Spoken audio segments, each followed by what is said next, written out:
Assalamualaikum warahmatullahi wabarakatuh. Waalaikumsalam warahmatullahi wabarakatuh. Alhamdulillahirabbil alamin. Para pemirsa setia PDKT Podcast Dakwah Kemenang Trenggalek yang berbahagia, bertemu lagi di acara kita Podcast Dakwah Kemenang Trenggalek bersama narasumber kita yang luar biasa, Ibu Nurul Hidayati. Gimana Mbak enaknya? Mbak Nurul gitu aja nggih? Sudah biasanya Mbak Nurul. Nanti kalau Ibu malah saja kok koyok lali neng tengah dalan takutnya. Beliau adalah seorang penyuluh agama Islam di Kecamatan Kota, penyuluh agama Islam Kecakot Mbak Nurul nggih. Kecakot. Penyuluh agama Islam Kecamatan Kota, Kecamatan Trenggalek. Kalau dari performan beliau itu memang sangat dicintai oleh ibu-ibu usia 40 ke atas. Jadi kebanyakan jamaah beliau itu adalah ibu-ibu usia sepuh. Kayaknya sejak disuruh itu panjenengan memang banyak terfokus pada ibu-ibu yang jamaah sepuh nggih Bu Nurul. Iya, banyak yang lansia di sana dan banyak yang ingin belajar membaca Al-Qur'an karena di daerah Suruh itu orang-orang lansia itu bisa membaca Al-Qur'an tapi masih gradul gitu loh. Jadi sehingga ingin memperlancar membaca Al-Qur'an. Dan kayaknya memang kalau jamaah yang kategori sepuh-sepuh itu sangat nyaman dengan panjenengan, dengan tipikalnya panjenengan yang seperti itu kayaknya memang dicintai oleh jamaah-jamaah yang usianya sekitar 45 ke atas mungkin malahan ya. Malah 50 ke atas. Malah 50 ke atas. Beliau ini sosok yang luar biasa dan alhamdulillah pada hari ini Ramadan yang tanggal berapa ini tidak terasa nggih kita sudah memasuki bulan Ramadan Bu Nurul. Tadi malam sahur apa enggak jenengan? Sahur kan merupakan sunnah yang disunahkan oleh Allah, itu harus kita sahur walaupun hanya segelas air gitu loh. Tapi saya tadi malam juga sahur seperti biasanya, bukan hanya segelas air tapi juga sepiring nasi. Ditambah segelas air. Sepiring nasi ditambah sayur ditambah segelas air. Makanya sampai hari ini sampai jam sekian pun masih kelihatan fresh. Alhamdulillahirabbil alamin. Tetap sehat nggih. Tetap sehat, tetap semangat. Semoga Ramadan ini bisa benar-benar menjadi Ramadan yang memberikan keberkahan untuk kita semuanya. Amin. Ya Amin. Dan amal ibadah kita juga diterima oleh Allah Subhanahu wa taala. Amin ya rabbal alamin. Para pemirsa yang berbahagia, untuk tema kita pada hari ini adalah tentang zikrullah. Karena bagaimanapun kita sebagai hamba Allah tentunya zikrullah ini kayak merupakan makanan yang wajib nggih Bu Nurul sebenarnya zikrullah itu. Kalau diumpamakan itu zikir itu bagi badan kita itu diumpamakan seperti makan dan minum. Apabila kita tidak makan dan minum, diibaratkan badan kita itu seperti orang yang mati, seperti itu. Jadi kalau misalkan manusia itu nutrisinya itu nutrisi jasadnya, ya, secara jasad dia itu nutrisinya itu adalah makan dan minum.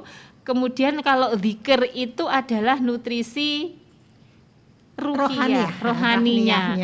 Ya. Makanan ruhiyahnya zikir. Kalau kita nggak zikir ya seperti orang yang mati gitu loh. Hatinya membatu. Hatinya mati ya, telinganya juga matanya juga seperti itu, nggak bisa melihat, tidak bisa melihat apa yang diciptakan Allah, kesempurnaan daripada Allah itu. Sebenarnya konsep zikrullah itu yang bagaimana, yang mungkin para pemirsa juga ingin zikrullah yang dimaksudkan di sini itu zikrullah kita itu memang mengingat Allah saja atau ya mengingat sampai juga dari hati, lisan, kemudian yang seperti apa? Ya, kalau kita itu menurut konsepnya itu zikrullah itu mengingat kita mulai dari hati, mulai dari jasad kita sampai hati kita. Kita menyebutkan asma-asma Allah yang maha agung yang harus kita selalu ingat-ingat supaya kita mengingat Allah, dan itu kalau tidak mengingat tadi kan sudah dikatakan bahwa itu seperti jasad kita itu seperti orang yang mati, seperti itu.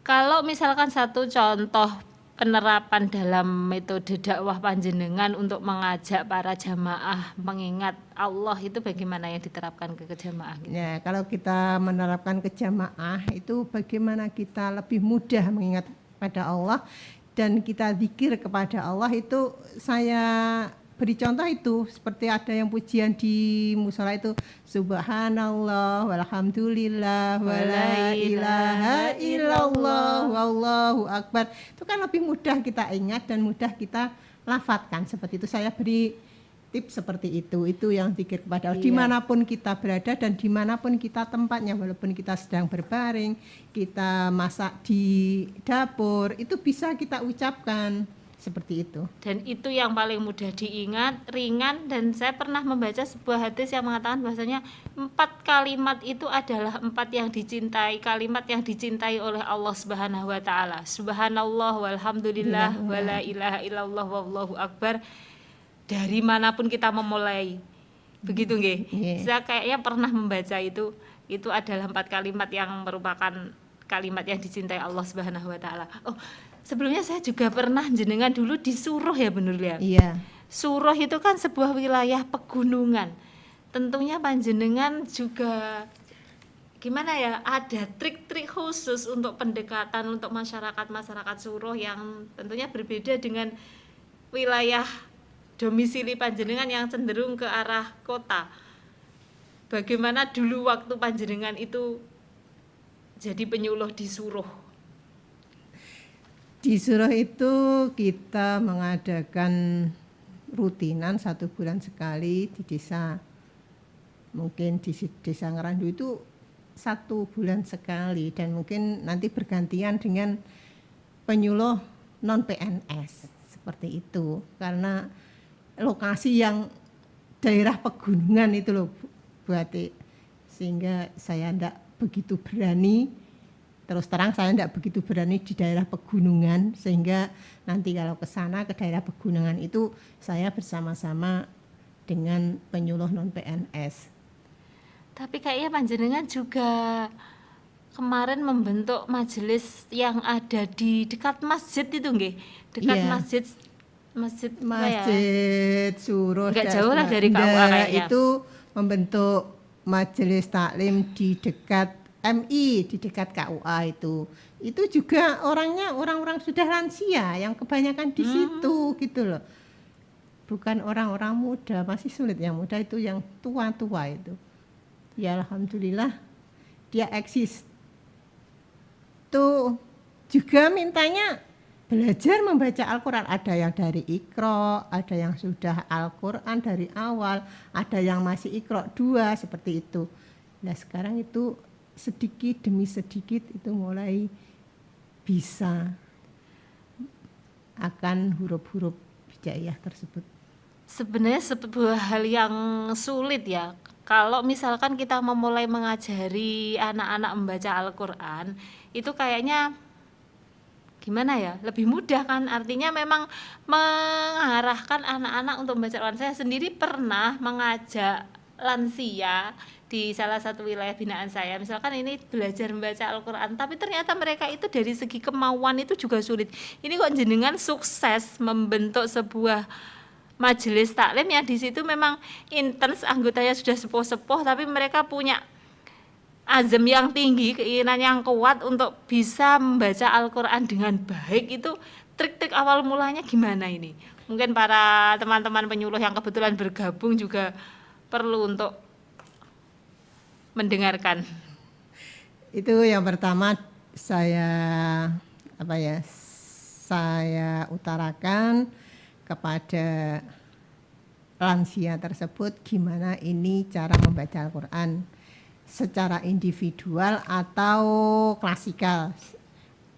Anu aja Bu, individual, sehingga saya harus marahi, nyimak satu persatu panjang pendeknya, bagaimana cara mengucapkan huruf-huruf hijaiyah. Itu memang mudah mengajari anak-anak yang masih kecil daripada mengajari orang-orang yang sudah Pelo. lansia pelo. Kadang-kadang ngarani zagyoja, ngarani zayoda, ngarani khoyoko. Ini seperti itu, harus ekstra sabar untuk mengajari orang-orang yang lansia, dan itu cara mengucapkan huruf-huruf hijaiyah itu kesulitan sekali. Ngarani fa ya malih sya. Kan sama-sama titiknya 3. Tidak tahu kalau antara sa dan sya itu ada bedanya. Kalau sa itu tidak ada giginya, saya seperti itu. Kalau sya itu ada giginya 3 ini, seperti itu untuk membeda-bedakan. Nanti kalau ini membedakan caranya seperti itu. Kalau ba 1 di atas, kalau ini kho ya seperti itu, sulit sekali. Kayak pakai alat peraga. Pakai alat peraga, betul memang ya. Tapi mereka sadar ya. Artinya begini, kalau misalkan mereka itu sadar dengan pentingnya itu, salah satu nutrisi jiwa terkait juga dengan zikrullah itu kan memang juga membaca Al-Qur'an nggih. Iya. Alhamdulillah bulan Ramadan seperti ini. Kalau bulan Ramadan seperti ini, kalau di tempat saya itu makin mendekati hari Idul Fitri itu makin mendekati hari Idul Fitri itu jamaah tadarus itu makin volumenya, kuantitasnya makin mengecil, orang-orangnya makin sedikit atau makin banyak kalau di tempat jenengan? Kalau di majelis saya itu kemarin saya kan di Gading dan juga di dekat KUA itu di bawah di Cedak MI ya. Iya. Itu kalau puasa itu saya beri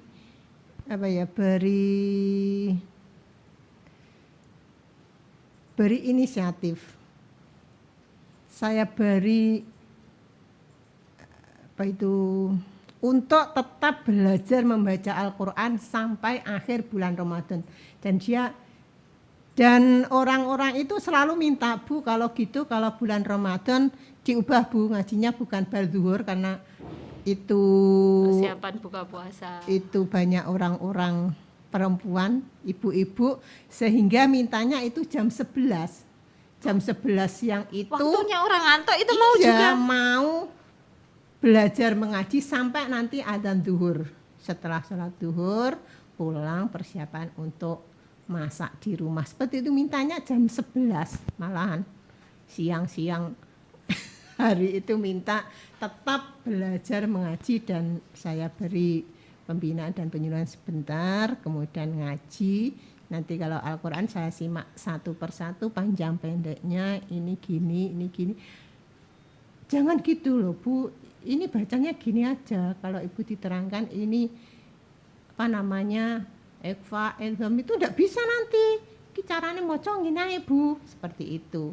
Dan makanya kita harus selalu sabar, dan begitu sabar sekali untuk memberikan pelajaran kepada ibu-ibu yang sudah lansia. Gitu berarti. Iya, padahal ganti waktunya qailullah, tapi memang kalau mampu manfaatkan momentum Ramadan sebagai takwiyatul alaqah ma'al Qur'an, menguatkan hubungan kita dengan Al-Qur'an, itu juga sebuah nutrisi hati yang luar biasa ya Bu Nurul. Ini Ramadan kan waktunya takwiyatul alaqah ma'allah, takwiyatul alaqah ma'al insan, takwiyatul alaqah ma'al Qur'an. Nah, kembali kepada masalah zikrullah. Zikir itu merupakan sebuah kewajiban. Iya.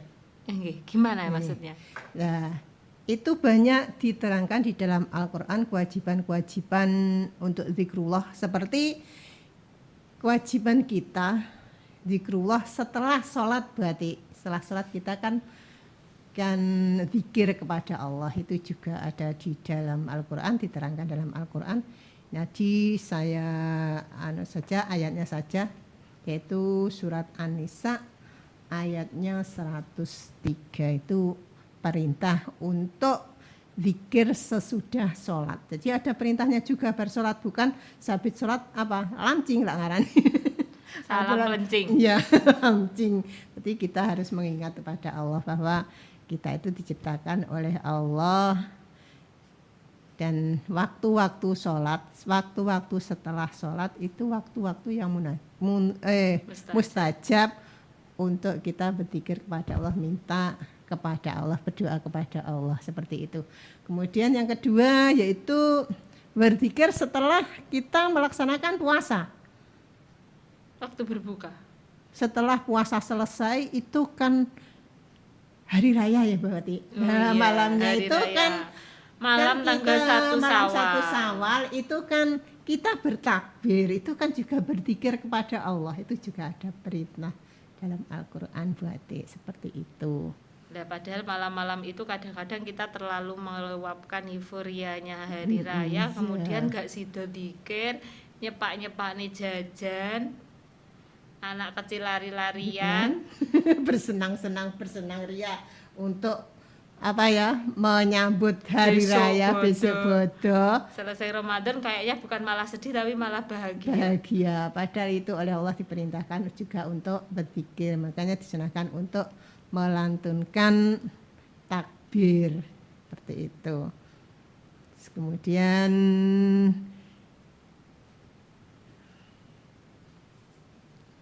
Dari itu waktu beraktivitas ketika mencari nafkah. Itu surat Al-Jumu'ah itu Bu tadi. Itu kan ada Fantasyiru ya. fil ardi. Nah, bertebarlah di muka bumi untuk mencari nafkah dan dan berzikirlah kepada Allah itu. Itu juga perintah oleh Allah untuk mencari nafkah dan juga berzikir. Jadi berarti setelah sholat, kemudian malam hari raya, Raya. kemudian di keseharian kita berarti mencari sambil nafkah. apapun, kayak yang contoh pertama panjenengan tadi, sambil apa, sambil masak, sambil apa, subhanallah, walhamdulillah, wala ilaha illallah, wallahu akbar. Loh, tapi kadang-kadang karena saking terlalu entengnya, akhirnya terlalaikan. Bukan terlalaikan. ya memang lupa. Bagaimana ya? Iyalah ya, Lupa dan melupakan. Jadi kayaknya memang hal-hal yang memang seharusnya itu ringan di lisan, itu kemudian menjadi berat di lisan. Iya. Itu. Betul memangnya. Itu Padahal kan wajib. sebetulnya itu adalah perintah, tapi kadang-kadang lisan itu ya berat ya. Padahal itu kan ringan, sangat ringan, tapi sering kita melupakan akan zikrullah itu. Sering melupakan. Tapi kalau buati mungkin dalam perjalanan baru ingat. Ya, kalau perjalanan kita kan Lamun ingat. sendirian. Tapi kalau ngelamun itu nanti sampai kemana-mana. Kalau sendirian ada dua hal yang kita lakukan biasanya. Yang Iya. pertama memang lamun. Yang kedua itu tadi sok-sok eling. Apalagi kalau di jalan ketemu apa, astagfirullahaladzim, ya Allah. Astagfirullah ya Allah, baru keluar. Subhanallah, Tapi ya. kalau enggak ada apa-apa di jalan lancar-lancar saja, kalau di depannya ada truk misalkan, ya itu baru ingat mungkin ya, karena ya Allah, Oh, ya Allah ya subhanallah. karena sebel ya, soalnya truknya randang kena disalib gitu. Biasanya seperti itu. Jadi ada dua kemungkinan kalau sendirian itu, yang ngelamun kadang-kadang, atau kalau dikir ada sesuatu hal yang itu tadi.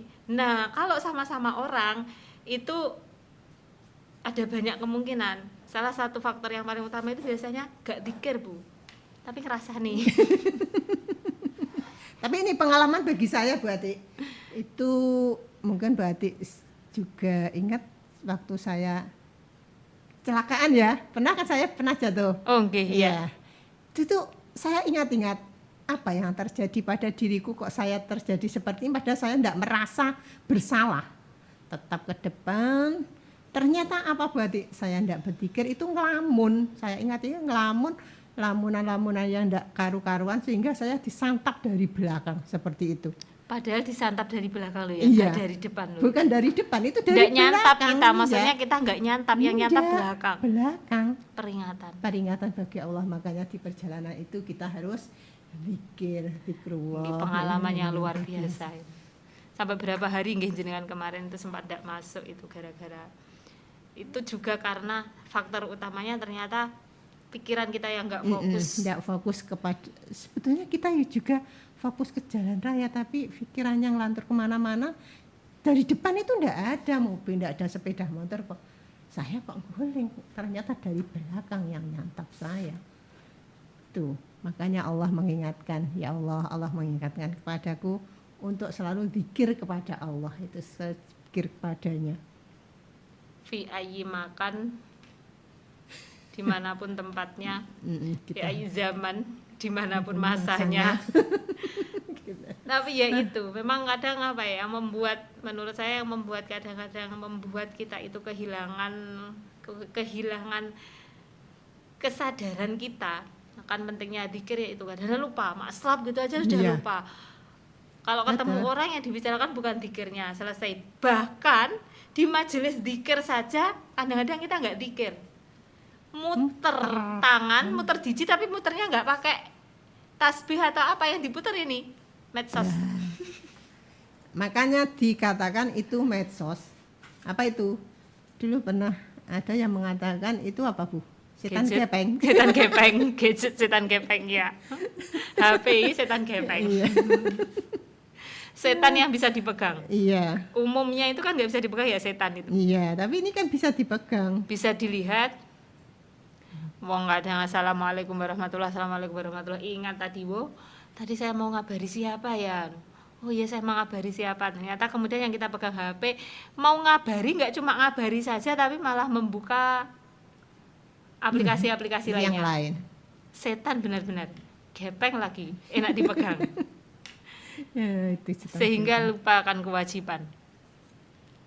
Nah, kita sadar bahwasanya zikir itu adalah merupakan kewajiban kita kepada Allah Subhanahu wa taala, bukan cuma wajib, tapi kita sendiri yang membutuhkan, begitu nggih Bu Nur? Iya. Kalau sekedar kewajiban ditunaikan selesai, tapi hakikatnya itu kita yang butuh. Semua orang itu butuh, bukan hanya kita sama, tapi semua orang itu membutuhkan zikrullah. Tadi saya sudah di awal tadi itu hakikatnya itu kan seperti ibaratkan badan yang membutuhkan makan dan minum itu loh. Nutrisi Ya, tadi. nutrisi dari badan kita. Kalau makan dan minum itu fisik kita, tapi kalau zikrullah itu akan rohani kita, dan itu nanti oleh Allah akan diganti dengan kebahagiaan di akhirat. Ternyata nggak cuma kebahagiaan di akhirat, kebahagiaan di dunia juga benar. Iya, Untuk benar. mewujudkan Betul. tatmainul qulub, ketenangan di hati, itu kan jalan satu-satunya seperti itu ya. Iya. Tadi aja panjenengan sudah cerita kalau pernah ditojok dari belakang Iya, goro-goro lali gara-gara zikir, nggak- itu kan berarti kebahagiaan dan keselamatan juga. Iya, betul seperti itu. Kemudian keutamaan juga tadi sudah buati katakan itu untuk ketenangan hati. Oh, itu keutamaan nggih? Iya, Salah katakan satunya. Iya, salah satunya adalah ketenangan hatinya. Memang betul kalau kita berzikir kepada Allah di perjalanan itu akan tenang hati kita, merasa tenang, tentram, walaupun ada apa di sekitar kita kan seperti kita dilindungi, ada yang melindunginya.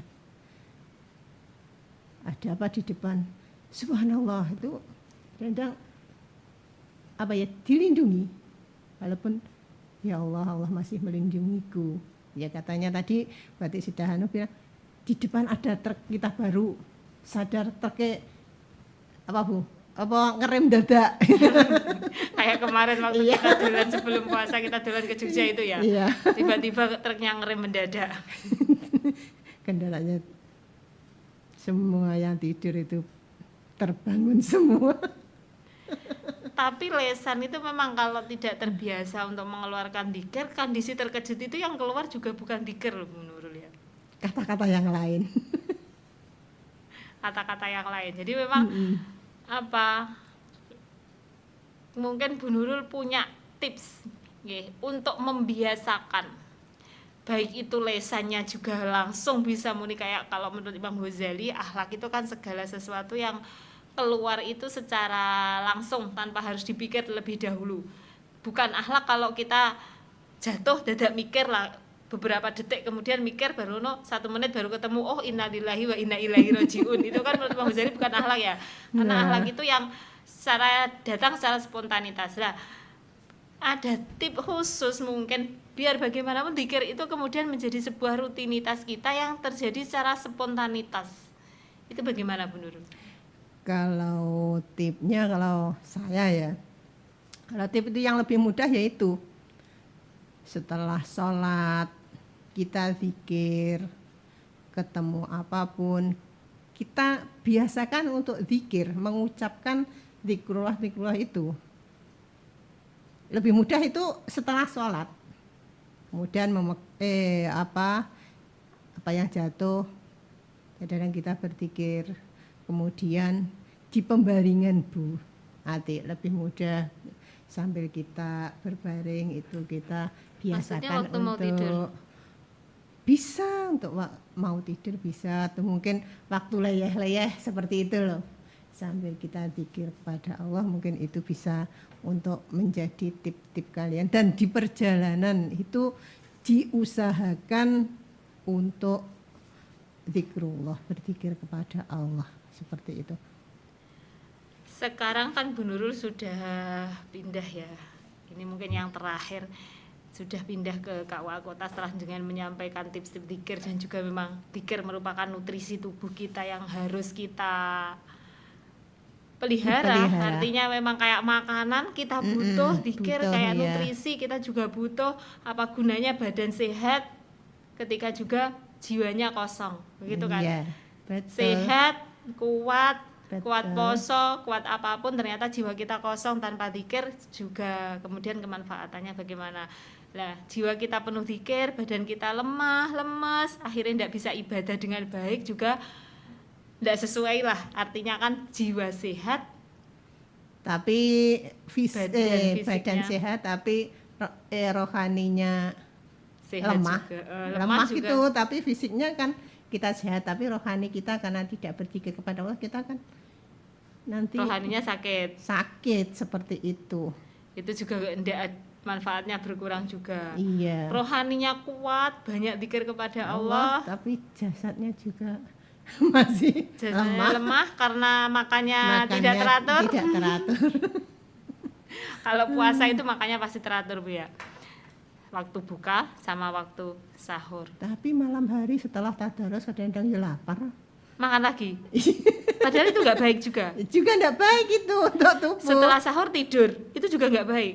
Bukan setelah sahur, setelah makan malam. Nanti kan jam 3 masih bangun lagi sahur. Makan lagi. Iya. Jadi makannya 3 kali. 3 kali, Waktu 3 malam kali. itu padahal tidur. Setelah makan, setelah taraweh, tadarus, makan, tidur. Iya. Terus bangun sahur, setelah sahur setelah sahur itu makan ya tidur lagi. Iya, hancur ini nanti badannya. Kalau setelah sahur itu kan kita mengakhirkan makan sahur, sehingga setelah sahur kita sholat subuh. Tapi setelah sholat subuh jangan tidur lagi, malah makan lagi, tidur lagi, seperti itu. Itu kan termasuk dari yang sering kita dengar ya, bahwasanya tidurnya orang puasa itu berpahala. Prakteknya mungkin seperti itu, Bu Nurul. Gimana, Bu? Kalau tidurnya orang yang berpuasa itu berpahala, itu bukan kok habis subuh baru tidur lagi. Tapi kalau siang hari atau mungkin kita terlalu lelah, kemudian daripada kita kadang-kadang amar uang terus malah ngerasani, berarti itu lebih buka baik medsos gitu. juga ngerasani. Iya, buka medsos juga ngerasani, lebih baik kita tidur. Bukan seharian kita tidur. Terus bagaimana dengan amalan-amalan yang kita lakukan untuk di bulan Ramadan itu, kalau kita tidur lagi, padahal itu kan bulan yang penuh berkah, dan 1 tahun hanya ada 1 bulan, ya kita tidak dapat apa-apa, hanya dapatnya tidur. Setelah subuh tidur, nanti bangun waktu duhur, setelah duhur tidur lagi, nanti bangun waktu asar nunggu maghrib. Iya, dapatnya nanti kan hanya tidur, tidak dapat yang lain, pahala yang lain. Mungkin bisa untuk. Dan ini sekarang kan panjenengan sudah pindah ke KUA Kecakot ya, Bu ya? Kecakot. Ya, nanti untuk kedepannya berarti kan di sana itu lebih untuk kondisi masyarakatnya tentunya kan berbeda ya sama disuruh ya. Gimana kalau yang di masyarakat kota itu lebih mudah apa lebih Kalau jenengan lihat perbandingan, soalnya saya belum pernah kalau di yang gunung. Ya, saya punya binaan sih Bu yang di gunung itu, tapi gunungnya itu kan tetap di wilayah kecamatan itu, bukan yang asli wilayah pegunungan itu. Jadi walaupun pegunungan ya masih ada nuansa-nuansa yang sama, soalnya ya satu kecamatan wilayah pegunungannya cuma berapa RT gitu. Itu kondisinya jauh berbeda. Jauh sekali berbeda dengan masyarakat kota, karena di masyarakat Suruh itu gimana ya, orangnya masih apa ya, ilmu agamanya itu masih ya enggak semuanya tapi kebanyakan Perlu di-upgrade. perlu dikondisikan perlu ada pengajian itu kalau disuruh. Tapi kalau di kota kan sudah banyak yang ikut pengajian sini, pengajian itu kan. Dan kayaknya Sudah. kalau masyarakat yang di wilayah-wilayah seperti itu lebih cenderung kalau diajak itu lebih cenderung mudah. Iya, kalau wilayah disuruh Suluh ya lebih mudah. Tapi di masyarakat kota dengan masih berbagai kesibukan. berbagai macam dan banyaknya ustadz dan ustazah di kota itu dia ikut ustadz ini, ustazah ini. Sehingga Mobilitasnya ini juga nanti tinggi. membentuk apa ya, suatu majelis taklim baru yang belum ada, yang belum tersentuh. Seperti itu. Jadi kita melihat di mana masyarakat yang belum tersentuh oleh majelis taklim atau mungkin belum terbentuk majelis taklim, kita membentuk yang baru yang sudah terbentuk.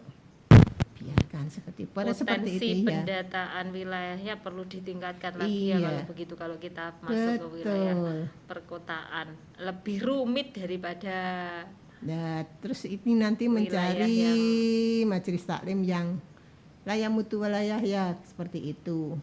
Kadang-kadang kan ada Mister Bento akhirnya enggak ada. Oke, Masih semoga ada Ramadan terusnya, ini ya. nanti bisa benar-benar memberikan keberkahan untuk kita semuanya. Tetap semangat, tetap menjaga kesehatan, nggih. Luar Iya, biasa sekali, betul. karena bagaimanapun kalau kita lihat mobilitas dari teman-teman itu lumayan tinggi, tidak berhenti, karena memang menurut Pak Kepala itu penyuluh itu gelarnya MSI. Mas sembarang kudu iso. Meh sembarang iso. Para pemirsa yang berbahagia, jangan lupa ikuti terus kami di channel YouTube Kemenak Trenggalek, dan panjenengan juga bisa berinteraksi dengan kita, tinggalkan jejak, tinggalkan komentar, bisa ditinggalkan juga pertanyaan-pertanyaan melalui link yang ada. Kemudian nanti kita bisa menggunakan pertanyaan-pertanyaan panjenengan itu sebagai tema-tema PDKT dalam season-season yang akan datang. Selanjutnya, terima kasih atas kerawuhan panjenengan Bu Nurul, luar biasa sekali. Semoga ini bisa memberikan barokah untuk kita semuanya, dan yang paling penting adalah kita berzikir kepada Allah Subhanahu wa taala untuk memberikan nutrisi kepada hati kita agar hati kita terus tenang. Sehingga kita insya Allah kalau hati tenang, hati bahagia, badan sehat, jiwa sehat, apa yang kita inginkan bisa tercapai, ya Allahumma amin.